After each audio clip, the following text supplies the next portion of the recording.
అభివృద్ధి కోసం గలం విప్పారు. మీ ఒక్క ఆర్మూర్ నియోజకవర్గం ఒక్క ఓటు కూడా పొల్లు పోకుండా వారందరి కోసం న్యాయం చేస్తామన్నారు. ఆర్మూర్ అభివృద్ధి కోసం అప్పుల తెలంగాణలో ఎలా అడుగుతారు, ఎలా నిధులు తెస్తారు? అదే చెప్పాను కదా. ఇప్పుడు ఆర్మూర్ అభివృద్ధి కాదు, తెలంగాణ అభివృద్ధి గురించి కూడా మాట్లాడుతున్నాను. తెలంగాణలో ఎక్కడైతే నిరుద్యోగులకు ఒక శాపం కావచ్చు, లేకపోతే అవుట్సోర్సింగ్ ఉద్యోగుల కార్పొరేషన్ కావచ్చు, లేకపోతే గవర్నమెంట్ పాలసీలో లేని స్థలాలు ఇవ్వడానికి గురించి కావచ్చు, మొత్తం ఎంటైర్ తెలంగాణ పేదవాళ్ళ గురించి, విద్యార్థుల గురించి మధ్య నుంచి కొట్లాడుతున్నాను. ఇంకా ఆర్మూర్ వరకు వస్తే నాకు ఈరోజు నికాల్పూర్లో జరిగిన ఏది సబ్స్టేషన్ దానికి ఓపెనింగ్ అది ఫౌండేషన్కి వెళ్ళినప్పుడు జరిగిన సంఘటన, నాకు ఓటేసిన ఏ చేతిని కూడా నిరుత్సాహపరచను. మీరు గర్వంగా తలెత్తుకుంటా ప్రవర్తిస్తాను, సాధిస్తాను.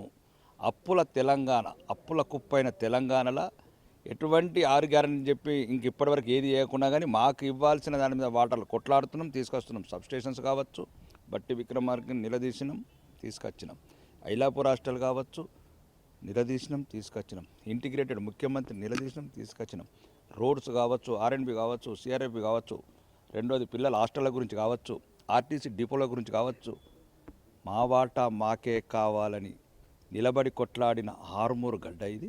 వాళ్ళ ప్రతినిధిని కాబట్టి వాళ్ళకి చెప్పాను, మీరు వేసిన ఏ ఓటు కూడా వృధా కానివ్వను అని చెప్పాను వాళ్ళకు. అదే ఆ సందర్భంలో అన్న మాట. అంత పెద్ద మాట ఎందుకు అనాల్సి వస్తుంది? ఎందుకంటే ప్రతి ఒక్కరూ నాయకులుగా ఉంటారు. గతంలో చాలామంది ఆర్మూర్ని ఏలిన ప్రాంతంలో ఉన్నారు, చాలామంది నాయకులు పోయినారు. కానీ మీరే ఆ మాట అనాల్సిన పరిస్థితి ఎందుకు వచ్చింది? ఎందుకంటే ప్రతి ఒక్కరూ నాకు ఓటేశారు, ఎవరి ఓటు కూడా వృధా కానివ్వననే అంత పెద్ద